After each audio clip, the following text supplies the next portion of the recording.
I remember one of my parents had a maths tutor for me because they wanted to be amazing at maths. And I was pretty good at numbers, and I'd have this tutor and he'd tell me that, he goes, the reason that you're struggling with the next question is because you're always worried about what your parents think. And that really stayed in my head. I was just like, wow, so as long as I'm trapped by what my parents think, I can actually never find the answers to the real questions of life. I've always had friends who are older than me. And I could see a lot of them in the most successful careers, successful jobs, beautiful partners, whatever it was. But I saw a sense of lack of fulfillment, meaning, and purpose in their lives. And I've always been an observer, and I would see these people who are like 5 years older than me, 7 years older than me, maybe 10 years older than me. And I'd be watching them and go, is that the life I want? And often the advice I give to people today is fast forward where you are, look at yourself in 10, 15, 20 years time, and ask yourself the question, is that where I want to be? If you're in a company, look at the person who's 20 years ahead of you and ask yourself, is that where I want to be? If you're in a startup, look at where other startups have got to in similar roles and go, is that where I want to be? And if the answer is no, then you need to find a new path. And for me, the answer at that time from observing was no.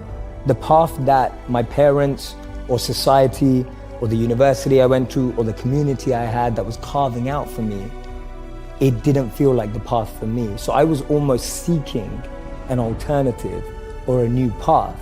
I was just so fortunate that it happened to be an uplifting, powerful path as opposed to something that could have actually taken me down the wrong road, because that could have been possible too. I think even one step before that is opening yourself up to new role models and new experiences. See, we live in echo chambers. We're just surrounded by the same thinking. How often do you bump into a monk? You know, it just doesn't happen. No one has a dinner party and goes, oh yeah, we just invited the monk, from town, like the local monk. Like no one ever does that. And so we meet people who are just like us most of the time. And we talk about this in business all the time. If you want to be a billionaire, spend time with billionaires. If you want to be a millionaire, spend time with millionaires. If you want to be a tech startup, spend time with, that's the common rhetoric that we hear all the time. But what if you want to find purpose and master the mind? So for me, the first step is just opening yourself up to new experiences and new role models. Because most of us can't see ourselves in people, so then we try and fit ourselves into the boxes that we do see. And I mean, there's this beautiful quote that I've been saying it everywhere, and I wish I wrote it, but I didn't. So it's by a philosopher and writer named Cooley. And he said that today, I'm not what I think I am. I'm not what you think I am. I am what I think you think I am. Right? And just let that blow your mind for a moment. It's so powerful. I'm not what I think I am. I'm not what you think I am. I am what I think you think I am. So we live in this perception of a perception of ourselves. Hence, my identity is made by what my parents think I should be. My identity is made up by what my college or university thinks I should achieve.